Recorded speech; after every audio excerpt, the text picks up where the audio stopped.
Buenos días, alumnos y padres de familia. Le damos la bienvenida a las clases virtuales.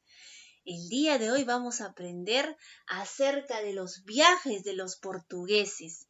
Gracias a los descubrimientos que se dieron en esa época, como es la brújula, como es la imprenta, el papel y nuevos instrumentos de navío, entonces estos fueron aprovechados por los viajeros portugueses para poder conquistar nuevas tierras.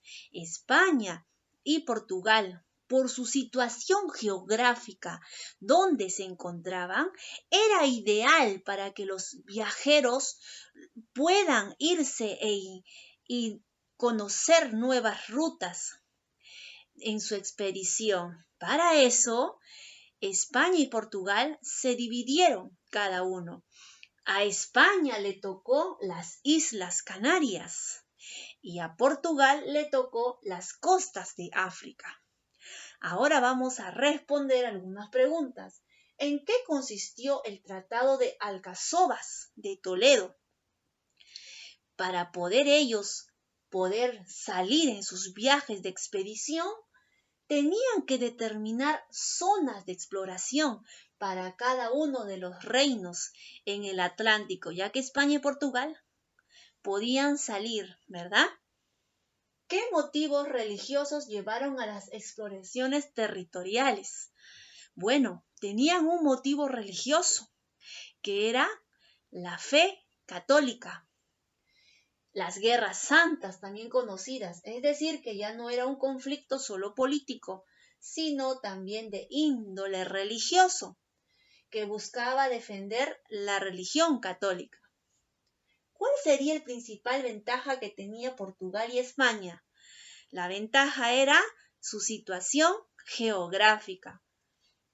Portugal fue el primer reino en patrocinar nuevas expediciones debido a la ubicación frente al Océano Atlántico. ¿Qué fue la Escuela Naval de Sagres? Esta escuela naval fue un centro de los marinos, los mejores marinos, donde estudiaban. Era un centro de formación y ahí se elaboraban mapas, y se convirtió en el centro de formación de los mejores marinos que luego fueron a sus viajes en su expedición. Escribe verdadero y falso según corresponda. La primera escuela de navegación fue fundada en España. ¿Cómo se llamó? La Escuela Naval de Sagres. ¿Verdadero o falso? Verdadero. Los primeros en iniciar las expediciones fueron los franceses. Falso, no fueron los franceses, fueron los españoles. El Tratado de Alcazobas, Toledo, fue firmado para dividirse las zonas de exploración. ¿Cuál fue? El Tratado de Alcazobas, Toledo, fue firmado para dividirse las zonas de exploración. Verdadero. Pedro Álvarez llegó a las costas de Brasil. Verdadero, sí llegó hasta las costas de Brasil y ahí fue su expedición para investigar. ¿Qué eran las cruzadas? Las cruzadas eran expediciones militares con índole religioso. Enrique el Navegante, su nombre dice, y fue bautizada con el apodo Navegante. Enrique el Navegante fue como su nombre dice, navegante, hizo expediciones territoriales y en honor a su nombre. ¿Quién fue Vasco de Gama? Fue también otro célebre navegante y explorador. Completa. Fue la primera escuela naval de Portugal. ¿Cómo se llamó? Completamos. ¿Cómo se llamó? Fue la primera escuela naval de Portugal. Se llamó la Escuela Naval de Náutica, fue la Escuela Naval Náutica. Dominaron la península ibérica desde el siglo XVIII hasta el siglo XIII hasta el siglo XIII. ¿Cuál es? dominaron la península ibérica. ¿Cuáles fueron?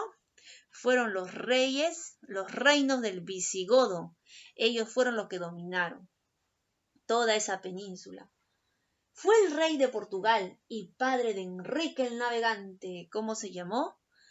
De nuevo la pregunta. ¿Fue el rey de Portugal y padre de Enrique el Navegante? ¿Cómo se llamó? Pedro I. Muy bien. Es Pedro I de Portugal. Fue el tratado que firmó España y Portugal. ¿Cuál se llamó? Otra vez, fue el tratado que firmaron España y Portugal. ¿Cómo se llamó? El Tratado de Tordesillas. Muy bien, chicos. Entonces hemos aprendido el día de hoy sobre los viajes de los portugueses, que a través de ellos se llegaron a unos acuerdos tratados para poder dividirse los territorios. Entonces, chicos, hemos aprendido un poco más acerca de la historia, cómo estos instrumentos tecnológicos, esos instrumentos que se inventaron, fueron de ayuda para un avance a las nuevas expediciones.